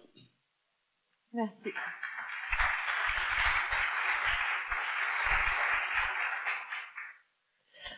Donc Alban Durand, donc qui est la directrice de l'association Mobilité Plus, qui est Covoiturage Plus. Pardon. Covoiturage Plus. Qui est installée donc à Rennes et qui a vocation à faire du covoiturage un véritable réseau de transport en commun citoyen. Voilà, donc ça c'est. Donc voilà, et allez-y, expliquez-nous ce projet. Et du coup, je voulais juste dire que Madame Weber tout à l'heure du Rameau, disait les entreprises attendent de l'innovation en matière de mobilité, en fait. Donc ça me plaît bien comme nouvelle. En fait, nous, on est sur le département d'Ille-et-Vilaine pour l'instant, et on fait la promotion et l'accompagnement des changements de comportement des publics, en fait, en vue de développer la pratique du covoiturage, parce que on est quand même sur une économie basée sur la voiture depuis très très longtemps, la voiture individuelle, et du coup, là, l'idée c'est de changer un peu les comportements pour les raisons environnementales, sociétales, etc., que je vais pas vous décrire aujourd'hui. Mais on sait que du coup c'est compliqué de lâcher son volant, donc il y a besoin d'être accompagné là-dessus. Donc on existe depuis 2002, on a deux missions, enfin deux réseaux en fait. On a Covoiturage, EOP Covoiturage qui organise du covoiturage domicile-travail entre salariés, voilà, sur l'île-et-Vilaine. Donc ça c'est un premier champ. Et puis on a EOP Solidaire, donc qui est une innovation aussi qu'on a créée. Vous avez peut-être entendu parler, voilà. Qu'on a créé en 2015, qui vise à apporter des solutions de mobilité pour les publics en insertion professionnelle, pour les mêmes raisons que vous décriviez là. Enfin voilà, quand on sait qu'un emploi sur deux, une personne en recherche sur deux n'a pas accepté un poste parce qu'il avait un problème de mobilité, en fait, on voit qu'il faut travailler ce champ-là. Sur EOP Covoiturage, en fait, donc le domicile travail, on a 11 000 inscrits actuellement sur le site internet. On accompagne les changements de comportement en impliquant les entreprises, c'est-à-dire que du coup, en fait, on travaille comme ça. Comment est-ce qu'on arrive à parler à des publics sur le domicile travail? C'est tout simplement les salariés qui sont dans les entreprises. Donc on a plus de 30 entreprises en fait qui adhèrent à l'association pour voilà leur volonté RSE. J'entendais Michelin tout à l'heure, mais aussi pour la localité. Enfin la première entreprise historiquement qui a adhéré à l'association, c'était PSA sur le site de la Jeannet à Rennes en fait. Voilà, et donc pour de multiples raisons sociétales et environnementales. Donc on a, voilà, c'est peut-être un peu ça quand on parle d'alliance et d'innovation sociale, c'est on travaille avec les entreprises à changer le comportement. Alors parfois de l'entreprise et de la direction elle-même, hein, parce que c'est pas toujours une évidence en effet de l'apport que ça peut faire au sein d'une équipe de salariés. Mais aussi du coup des salariés eux-mêmes, parce qu'on va régulièrement dans les entreprises adhérentes pour aller parler aux salariés, on monte des projets inter-entreprises, etc. pour la mobilité en fait. Est-ce que vous pouvez nous donner une illustration d'un de ces projets que pour travailler pour sur lequel les on freins, travaille? Ouais, c'est ça. Parce que voilà, c'est compliqué de lâcher sa voiture, donc il y a tout un tas de représentations qu'il faut combattre en tout cas. Actuellement, par exemple, on va expérimenter sur une zone d'activité de Rennes avec, je crois qu'on a, c'est demain, on présente le projet à peu près 20 entreprises. Donc c'est quand on arrive à mobiliser 20 employeurs, parce que le covoiturage, il faut une masse critique. Hein, donc s'il y a qu'un employeur, ça marche pas. Donc il en faut beaucoup. Donc là, on va leur présenter ce projet en disant, en gros, ils sont acteurs de ce projet-là. C'est un projet qui est co-construit. Ça veut dire que nous, on a une idée, mais comme on est dans le changement de comportement, il faut toujours innover. Enfin, il faut toujours savoir comment mieux changer les comportements. Du coup, l'idée, c'est de leur proposer ce projet, de voir avec eux ce qu'ils en pensent, parce que ça va passer par leurs entreprises. Donc, est-ce que du coup, en termes de communication, quel va être le meilleur moyen comment est-ce que c'est quoi votre levier? Est-ce que c'est justement la cohésion sociale? Est-ce que ça va être l'angle environnemental? Qu'est-ce qui va plus vous parler à vous et qu'est-ce qui va plus parler à vos salariés? Donc voilà, on est en train de faire ça. Et du coup, l'objet de ça, c'est de faire en gros, c'est d'engager les salariés de ces usines-là à tester le covoiturage pendant 1 mois. Voilà, avec des défis, avec des challenges, etc. Et la première phase qui est trouver votre covoitureur, que nous on va accompagner aussi, puisque du coup, s'il y a des volontaires dans une entreprise, c'est bien ça la particularité du covoiturage, c'est quand on a un volontaire, il faut trouver le deuxième, c'est-à-dire celui qui va habiter pas très loin et puis qui va faire les mêmes horaires.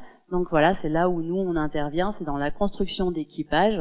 Et après, on lance un défi à toutes ces équipes inter-entreprises, et parce qu'on sait que le changement de comportement, ça passe par le test. Donc c'est un des moyens, un des leviers en fait au changement de la pratique. Et je pense que j'ai peut-être répondu à la deuxième question. Et sinon, je voulais juste parler d'EOP Solidaire quand même, qui est l'autre projet qui du coup vise à accompagner comment dire, l'intérêt de ce projet qui était aussi qui est très innovant parce qu'en fait il n'existe pas non plus ailleurs en France actuellement.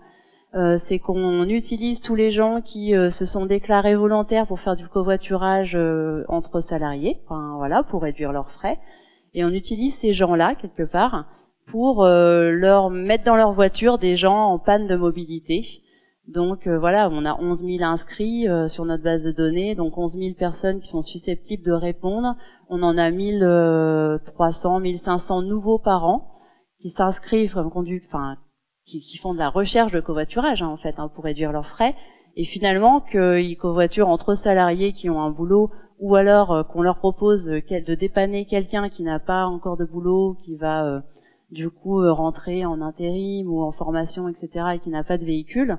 Ça reste du covoiturage pour eux, donc en fait, il y a partage des frais, l'intérêt, il a quand même son intérêt, et nous, il a dépanné quelqu'un qui n'avait pas du tout de voiture. Et nous, on fait le lien entre ces deux publics-là, en fait, quoi. D'accord. Voilà. Merci pour cet éclairage sur EOP Solidaire aussi. Et du coup, par rapport au thème de la soirée, ce qui est intéressant, c'est de voir que vous impliquez de très nombreuses grandes entreprises, banques, grande distribution, automobile, télécom, enfin il y a multiples, vous verrez sur le site internet, il y a une cartographie des partenariats, on voit que c'est nombreux, et même des PME locales. Comment ça a commencé en fait ces partenariats avec les entreprises, parce que je pense que ça intéresse des personnes, des porteurs de projets dans la salle, et puis des leviers pour activer ces partenariats. Ouais. En 2002, en fait, je pense que c'est vraiment l'association allait voir les entreprises en leur expliquant qu'il y avait un projet innovant d'organiser de la mobilité du covoiturage. En 2002, il fallait expliquer ce qu'était le covoiturage, en fait. Donc, les entreprises, elles sont vraiment venues dans un premier temps, oui, c'est un projet, c'est quelque chose d'innovant, c'est quelque chose qui va fédérer nos salariés. On va montrer qu'on est qu'on soutient un projet un peu alternatif, etc. Et je pense que ça se décale très progressivement en fait. Là, on est depuis quand même 3-4 ans, on parle quand même régulièrement du covoiturage comme une solution de mobilité qui ne va plus être l'apanage de quelques alternatifs militants convaincus, mais qui devient. On n'est que sur la proximité, on n'est que sur le covoiturage de proximité. On ne parle pas du tout de longue distance, etc. Mais donc voilà, on est bien c'est un mode de déplacement qui émerge. Donc maintenant, en fait, les entreprises, finalement, ce qui est intéressant, c'est que comme on a développé un projet de solidarité, de mobilité pour l'insertion professionnelle, je crois que ma collègue a rencontré Michelin il n'y a pas très longtemps, en fait, de Vannes, il me semble. Donc, c'était pas vous, mais en fait, voilà, il y a des entreprises qui ont des difficultés de recrutement parce que elles sont en dehors des zones périurbaines, urbaines, parce que voilà, quand il faut de la place en agroalimentaire ou en industrie, évidemment qu'on peut pas être aux portes du métro ou de la ligne de car, etc. Donc finalement, organiser le covoiturage maintenant, ça devient presque une nécessité. Et là, j'en reviens aussi aux pratiques, j'avais noté ça, en fait, les pratiques responsables, partenariat pour les pratiques responsables des entreprises que vous évoquiez tout à l'heure, c'est justement là, en fait, il y a des entreprises qui ont un besoin, parce que du coup, il y a pas d'accessibilité à la zone, surtout à 6 heures du matin, on va pas trouver de transport en commun. Et puis en même temps, nous, on leur dit, après, vous allez créer du réseau à l'intérieur de vos entreprises et ça va faire émerger autre chose. Et puis il y a des entreprises du coup plutôt urbaines, donc un autre profil d'entreprise qui elles viennent sur ce projet-là parce que clairement il y a des problèmes d'accessibilité, mais parce que là il y a trop de voitures, et donc du coup on n'y arrive plus. Le stationnement coûte cher, etc. Et puis voilà. Mais ce que j'avais aussi envie de dire, c'est que dans ce projet de covoiturage, en l'amenant sur le versant, on veut en faire un réseau de transport en commun. C'est ça qui en fait fédère à la fois autour de ce projet-là et des entreprises et des collectivités et des collectivités mais au titre du transport, mais et d'autres collectivités au titre de l'insertion professionnelle. Et puis les utilisateurs qui construisent avec nous ce réseau de transport. En fait. Merci, voilà. Eh bien, c'est une belle conclusion. Merci.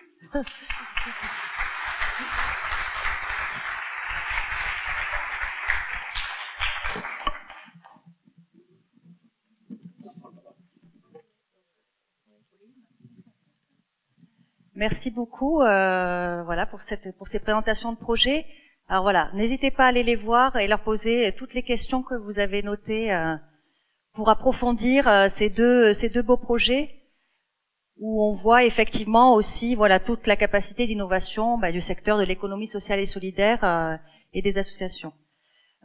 Donc j'appelle Bruno Humbert pour ce dernier plateau de témoignage. Nous allons faire un tour du côté des startups sociales. Alors avec le projet de la Ruche et Social Factory.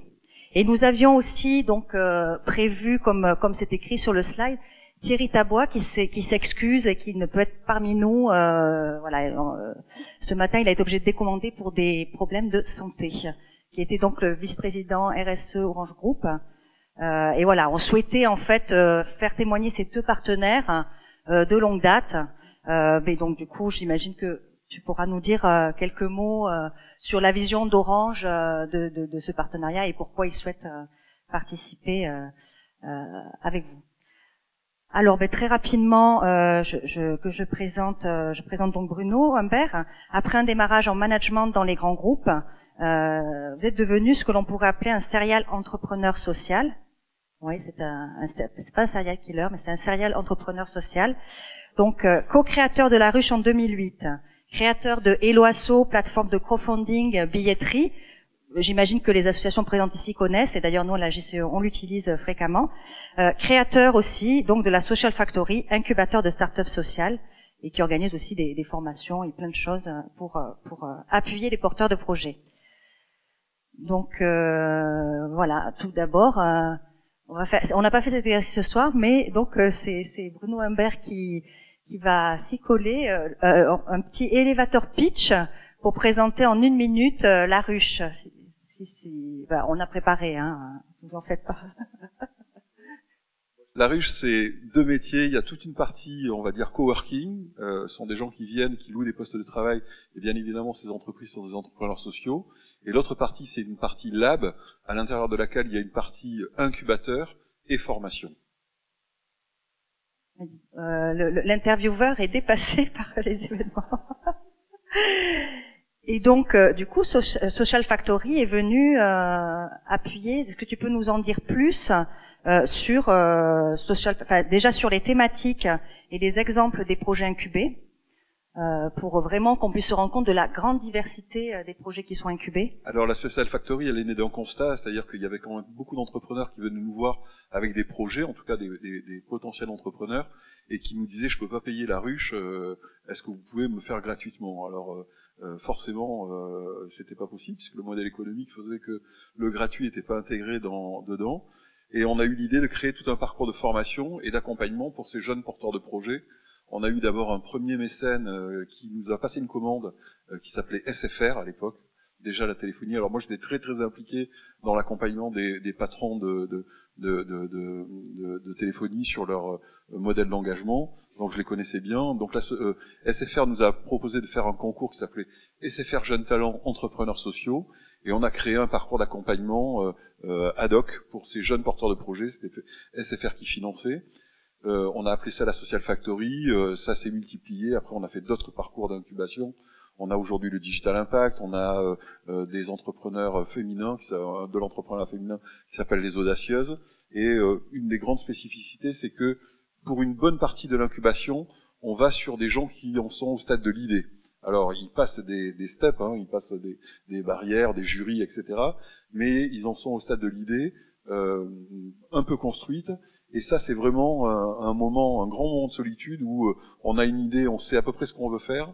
Et là, il n'y a pas beaucoup d'accompagnement. Il y a le réseau Entreprendre qui existe un peu, mais ils sont un peu plus loin dans ce stade. Et on s'est positionné là.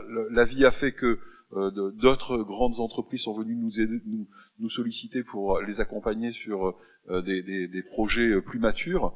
Et on est assez fiers d'avoir été identifiés par Google, puisque ça vous a peut-être pas échappé que Google avait fait le Google Impact Challenge cette année. Ils ont mis 5 millions d'euros pour aider 10 projets d'innovation sociale à changer d'échelle. Et c'est notre programme d'accompagnement qui a été sélectionné. alors, j'en suis pas l'initiateur, donc je peux en faire la publicité et être fier pour les personnes qui ont fait ça. Le programme était tellement élaboré, sophistiqué et pertinent que Google en a fait un standard monde, c'est-à-dire que tous les pays du monde maintenant ont reçu les modèles d'accompagnement que l'on a mis en place et de reporting, de mesures d'impact, enfin je vous passe le détail, et tous les pays qui organisent le Google Impact Challenge maintenant se calent sur leurs fournisseurs, puisque Google ne fait rien, ils font appel à des prestataires, mais les prestataires doivent suivre le cahier des charges qu'on a mis en place. Et donc, plus là sur le côté ruche, ou peut-être même Social Factory, vous êtes en période d'essaimage? Oui, alors bon, le projet est né à Paris, c'était plus facile, mais déjà à l'époque, quand on parlait d'entrepreneuriat social, c'était quand même un désert. Et aujourd'hui, on est dans une phase, une double phase d'ailleurs. Dans les villes où on est implanté, on monte en taille de locaux, puisque là, au mois d'avril, on déménage notre ruche historique qui faisait 600 mètres carrés, et on vient de récupérer un bâtiment de 3500 mètres carrés dans Paris. Alors c'est 3 ans de travail. Je vous cache pas que dans la ville où l'immobilier est la plus chère du monde, après Singapour ou Hong Kong, c'était un sacré challenge. Mais on passe sur des tailles de bâtiments beaucoup plus importants, où on fait d'ailleurs du coworking, des bureaux fermés, espaces de réunion, événementiels et restauration qu'on sous-traite. Et on est dans une stratégie aussi d'essaimage pour aller dans des villes plus petites, avec la volonté d'aller vraiment vers la ruralité. C'est-à-dire qu'une fois qu'on a fait Paris, Bordeaux, Marseille, où il y a quand même un public, on est vraiment maintenant dans une stratégie d'aller dans des villes plus petites, et on a une immense fierté. Alors le modèle était compliqué puisque chaque fois il faut trouver le modèle économique, mais cette année on va ouvrir 3 ruches en Picardie, une à Amiens et 2 dans des villes de 15 000 et 20 000 habitants, bon, qui seront des satellites, mais on veut vraiment aller là où il y a des porteurs de projets qui se sentent pour le coup vraiment extrêmement seuls, et on organise avec les entreprises locales. D'ailleurs souvent il faut le dire, ce sont les entrepreneurs qui ont réussi localement, qui ont vraiment envie de s'intéresser à leur territoire. C'est avec eux qu'on organise l'émergence, l'accompagnement, et parfois aussi on décourage autant de porteurs de projets qu'on encourage, parce que il y a de fausses bonnes idées dans notre univers. Bien sûr. Et du coup, cette arrivée sur les territoires, il faut aussi peut-être les méthodologies que vous disiez, Google qui fait une méthodologie partout, all over the world. Est-ce que aussi on n'a pas besoin de méthodologies un peu spécifiques et adaptées à certains territoires? Alors, il y a une méthodologie. Nous, on a une méthodologie qui est assez simple. C'est que les univers dans lesquels on opère, enfin les lieux qu'on opère, sont basés sur l'échange et le partage. On a inventé le coworking, j'ai oublié de le dire, en 2008. C'est nous qui avons créé le premier espace de coworking en France. On l'a pas inventé, on regardait ce qui se passait en Angleterre, on avait vu des collectifs d'artistes le faire, et on s'est dit, après tout, si des artistes le font, ce sont des entrepreneurs, on est capable de le faire en France avec des entrepreneurs qui ont envie d'échanger. Et la règle à l'intérieur de la ruche, c'est que les gens qui rentrent, qu'ils soient incubés ou coworkers, ils n'ont pas des étoiles, on les identifie pas en fonction de savoir s'ils ont gagné un concours ou s'ils arrivent à payer leur loyer, mais la règle, c'est que les gens qui rentrent acceptent qu'une partie de leur cerveau soit disponible pour aider les autres, et tous les autres locataires sont dans le même état d'esprit. C'est-à-dire qu'on se retrouve quand même devant une communauté pas seulement de pensée, mais de pratique, à travers l'échange des savoirs. Donc, la méthodologie, et j'y réponds, plus on va dans des territoires où c'est compliqué, plus il faut inventer la méthodologie pour répondre à la demande locale. Je donne un exemple, plus on va vers la ruralité, plus les lieux que l'on gère intègrent les artisans, des entreprises, des incubateurs de PME qui veulent envoyer leurs salariés. C'est pas du tout comme des lieux comme à Paris où il n'y a que des entrepreneurs sociaux, c'est vraiment une mixité, des artistes. On a un projet sur Sablé-sur-Sarthe. Je pense que là en ce moment il va pas bien, mais on avait un projet là-bas où justement on veut intégrer tous les stakeholders, on va dire, les citoyens, les parties prenantes en jargon, voilà. Donc la méthode, elle n'existe pas, si ce n'est que la philosophie est systématiquement la même. Chaque fois qu'on va créer un lieu, l'échange et le partage entre les locataires ou les gens qui sont là-dedans sont gracieux et obligatoires. Alors, j'avais envie quand même de vous poser cette question, peut-être, je ne sais pas si vous la posez, vous, mais c'est quoi une start-up sociale assez rapidement, parce qu'on connaît les start-up, j'imagine que voilà, on connaît tous les start-up. Il y a eu un bel événement sur les start-up il y a pas longtemps ici. Mais alors, qu'est-ce qui différencie une start-up sociale d'une autre start-up? Et est-ce que c'est possible d'être start-up avec des besoins de croissance, etc., et d'être une start-up et d'être sociale et finalement éthique entre guillemets? Bon, ce qui différencie un entrepreneur normal et un entrepreneur social, il y a quelques points. Je dis toujours que l'entrepreneur social, il a un vrai problème, c'est qu'il va faire du social. Une fois que j'ai dit ça, je vais m'en expliquer. À travers une toute petite anecdote, c'est Enzo Ferrari qui voit passer le père Villeneuve, parce qu'il y a son fils qui a été champion du monde, qui le voit partir dans les décors, et Enzo Ferrari était fou de rage, et il attrape Villeneuve et il lui dit: si tu veux arriver premier, il faut d'abord arriver. Ouais, pour être un entrepreneur social, avant d'être un entrepreneur social, il faut d'abord être un entrepreneur. C'est-à-dire qu'il faut vraiment appréhender son problème, son projet, en regardant le modèle économique. C'est l'énorme problème dans notre univers, c'est qu'on a affaire à des militants ou des passionnés qui ont identifié un problème social et ils pensent plus le bénéficiaire que le client. Le client, c'est celui qui paye. Le bénéficiaire, c'est celui qui bénéficie de l'offre. Et ça, c'est l'énorme problème de notre univers, c'est de faire penser à ces gens qui sont hypnotisés, d'ailleurs souvent pour de bonnes raisons, enfin en tout cas ils sont passionnants, de lui dire: écoute, c'est bien les bénéficiaires, mais pense client avant de penser bénéficiaire, ou en même temps. Et ça, c'est vraiment la grande spécificité. La deuxième, c'est la rhétorique. On est devant des gens qui ne parlent que des bénéficiaires. Donc quand ils vont être devant ou des mécènes, ou des bailleurs de fonds, ou des investisseurs, ils vont leur parler des gens formidables, ou dans une très grande souffrance, ou dans une très grande difficulté, et ils vont pas parler à la personne de comment il va trouver une rentabilité et une pérennité, puisque la rentabilité dans notre univers, elle est jamais maximum, hein, il n'y a pas...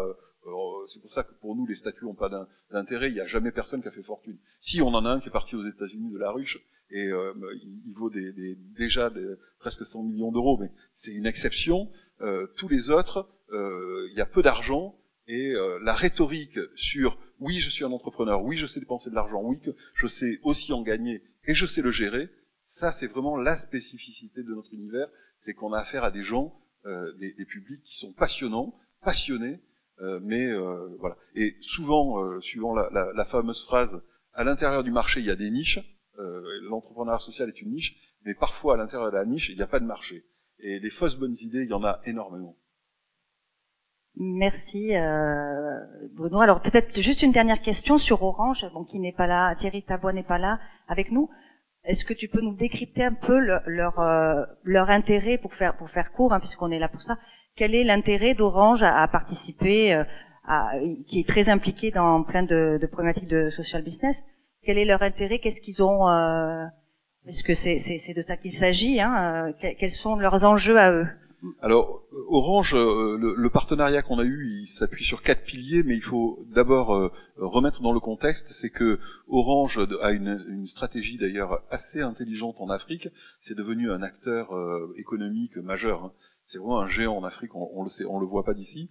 Et en Afrique, ils développent des incubateurs. Ils favorisent des incubateurs où des startups viennent. Et chaque fois, ils expliquent qu'ils développent l'économie locale. Chaque fois qu'ils pitchaient la RSE d'Orange, ils pitchaient ça. Et chaque fois, on leur disait: bon, c'est vachement bien, vous faites plein de choses en Afrique, mais qu'est-ce que vous faites en France? Et d'un coup, à force de se l'entendre dire, une entreprise française, etc., ils ont fait le tour des incubateurs en France. Et puis un jour, ils sont rentrés à la ruche, on s'est mis à parler, avec les mêmes mots d'ailleurs que je viens de vous expliquer, c'est-à-dire les modèles économiques, on a besoin parfois d'argent pour ouvrir une ruche, on a besoin tout le temps d'argent pour la lancer, après elle devient autonome, mais au moment, nous, on n'a pas les moyens d'ouvrir ces lieux. Et ils nous ont dit: ok, on va vous aider financièrement à ouvrir ces ruches. Le deuxième point, c'est qu'on va vous aider aussi en mécénat de compétences. On va vous amener pour vous accompagner, précisément le gars qui a fait ça en Afrique et qui m'a aidé à ouvrir les ruches. On va vous amener du gingembre, hein, on a des ingénieurs qui peuvent aider des porteurs de projets. Et puis on va vous aider. Enfin voilà. Le quatrième, je l'ai oublié, mais il y en a un quatrième. En fait, la réponse d'Orange derrière cette volonté, elle est assez simple. Ils la verbalisent d'ailleurs, il n'y a aucun cynisme. D'abord, ils disent « je ne serai plus demain l'employeur que j'ai été ». Notamment en Bretagne, c'est le premier employeur de Bretagne, Orange. Apparemment, je le dis, alors sauf si je me fais lyncher, mais c'est ce qu'ils disent régulièrement, ils sont le premier employeur. Mais ils ne seront plus l'employeur qu'ils ont été. Donc, ils considèrent que dans leur mission, développer l'économie locale fait partie de leur rôle d'employeur.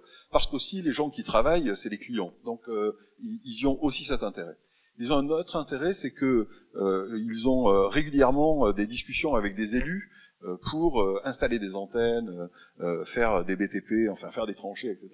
C'est des discussions qui sont souvent houleuses, et montrer à des élus qu'ils sont là pour faire autre chose que de demander à casser du béton ou à mettre des antennes qui font peur à tout le monde, qui s'intéressent aussi au déploiement, enfin au développement de l'économie territoriale. Donc c'est vraiment dans une relation locale à plusieurs niveaux que Orange a vu à travers la ruche une opportunité de développer une économie territoriale.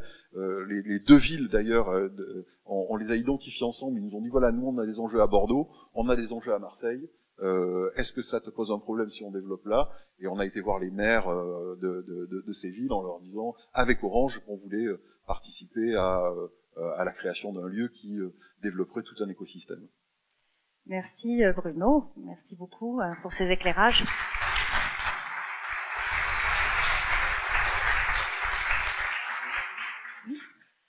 Attends, tu peux rester par là. Ce que je vous propose, c'est que, en fait, comme on est quand même vraiment en retard, je propose à Laurence Weber, qui était qui devait venir nous faire une synthèse des échanges un petit peu et faire un grand résumé et reprendre un peu les enjeux et les intérêts de chacun des acteurs. Enfin, c'est vrai que là on a beaucoup parlé de l'intérêt pour les entreprises, mais voilà l'intérêt pour les acteurs associatifs et les autres acteurs impliqués. Donc Laurent, si tu peux venir faire la synthèse, et après donc nous prendrons un certain nombre de questions parce qu'effectivement voilà ça suscite très certainement des débats et des réflexions de toutes ces visions qui ont été exposées ce soir et notamment la vision sur le fait de la rentabilité et cette histoire d'entrepreneuriat social où il faut imaginer une activité avec un modèle économique autonome. Hein, et donc là, c'est vrai qu'on se situe dans quelque chose de nouveau aussi pour les associations et l'économie sociale et une partie d'économie sociale et solidaire. Je vais aller vite puisque je vais pas reprendre l'ensemble. Je pense que un des enseignements des exemples différents qu'on a vus et peut-être de certaines réactions de la salle, c'est que pour aller vers l'innovation sociétale en co-construction, on ne demande pas à chaque organisation de changer complètement de rôle. On ne demande pas à l'entreprise de devenir association, à l'association de devenir entreprise, les maires, les collectivités territoriales ont leur rôle. Donc chacun garde ses objectifs et l'entreprise doit créer de la valeur de façon pérenne. L'objectif de l'ESAT, dans l'exemple de Pain Perdu, c'est de créer de l'activité pour des personnes en situation de handicap, et ça reste ça son objectif principal. Alors, il y a des modèles qui mixent l'ensemble, hein, on a parlé de ces entrepreneurs sociaux, mais c'est un modèle qui a le mérite de faire bouger les lignes, mais c'est un modèle qui représente très peu d'organisations par rapport à l'ensemble des entreprises en France et l'ensemble des associations. Donc, nous, ce qu'on pense, c'est que en faisant des alliances, et les exemples le montrent, hein, que ce soit sur la mobilité, par exemple, sur l'exemple de Pain Perdu, on a à la fois des objectifs économiques, puisque vous avez créé de l'activité, environnementaux, sociaux, notamment sur les personnes en situation de handicap, et sociétaux. Enfin, là, vous avez les 4 objectifs qui sont complètement dans ce projet-là. Hein, et donc ces alliances où il y a l'entreprise apporte notamment du financier, mais pas que. Hein, donc aller au-delà de ces flux financiers. Hein, on a vu l'apport de compétences, l'apport de réseaux. Hein, il y en a plusieurs qui l'ont dit. L'ancrage territorial, c'est très important pour l'entreprise, hein, de s'inscrire dans sa cité. Voilà, je pense qu'il faut bien rester sur les objectifs de chacun et chacun dans son rôle, mais que ensemble, sur des projets ou de façon peut-être pérenne, je suis persuadée que le club d'entreprise de Vannes a d'autres projets à créer dans le même style sur d'autres projets, mais peut-être qu'il y a des choses aussi à creuser pour rester de façon plus coopération économique sur ce projet-là. Peut-être qu'il y a des entreprises qui travaillent sur l'environnement ou qui travaillent dans l'alimentation du bétail et qui peuvent aussi aller un cran plus loin que dans la relation client-fournisseur, par exemple. Hein, c'est avec des relations différentes que les choses peuvent être pérennisées et devenir plus importantes dans le futur. Pour monter à l'échelle les projets, pour continuer à monter à l'échelle. Pour faire perdurer les projets, déjà. Hein, sur votre territoire, ça c'est numéro 1. Hein, donc trouver le modèle économique. Parce qu'une innovation sociétale, alors ça c'est qui n'a pas de modèle économique, ce n'est pas une innovation sociétale. C'est une initiative qui peut être très bien, qui peut durer 1 an, mais trouver le modèle économique pérenne, c'est ça le challenge. Et je pense que là, l'entreprise, sa mission est d'être pérenne en créant de la valeur ajoutée, peut aider aussi l'entrepreneur social à trouver son modèle économique, quitte à aller chercher le 3e larron qui est le pouvoir public sur un modèle économique hybride, par exemple. L'entrepreneur social ou l'association. Ou l'association, voilà. Voilà. Oui. Merci beaucoup pour cette synthèse très synthétique et qui avait le don quand même vraiment de... Tout le monde a faim, voilà. Je pense, et envie mais qui avait le don de rappeler quelque chose, d'essentiel, que chacun reste bien dans son rôle et il ne s'agit pas de perdre ses valeurs non plus. Alors, s'il y a 2 à 3 questions, on va quand même se permettre de les prendre parce que c'est quand même important de pouvoir voir comment vous réagissez à ce qui a été dit et à ce qui a été présenté. Ah, s'il n'y a pas de main qui se lève, c'est que tout le monde est déterminé à aller on pourra répondre autour de voilà. Donc autour d'un verre. Donc n'oubliez pas donc les ateliers tout à l'heure. Donc on va les décaler, je pense un petit peu à 20h30 hein, les ateliers. 21h30, oui, sinon ça va être dur. Pendant le buffet, donc n'hésitez pas à aller voir les intervenants, les partenaires. N'hésitez pas aussi à aller voir, on a mis un panneau sur la participation en conscience pour nous appuyer pour cette soirée. Et puis, ceux qui ne sont pas encore inscrits aux ateliers, allez à l'accueil pour trouver un atelier libre. Voilà, enfin un atelier qui n'est pas encore complet. Je vous remercie, vous public, et je remercie les intervenants d'avoir joué le jeu ce soir.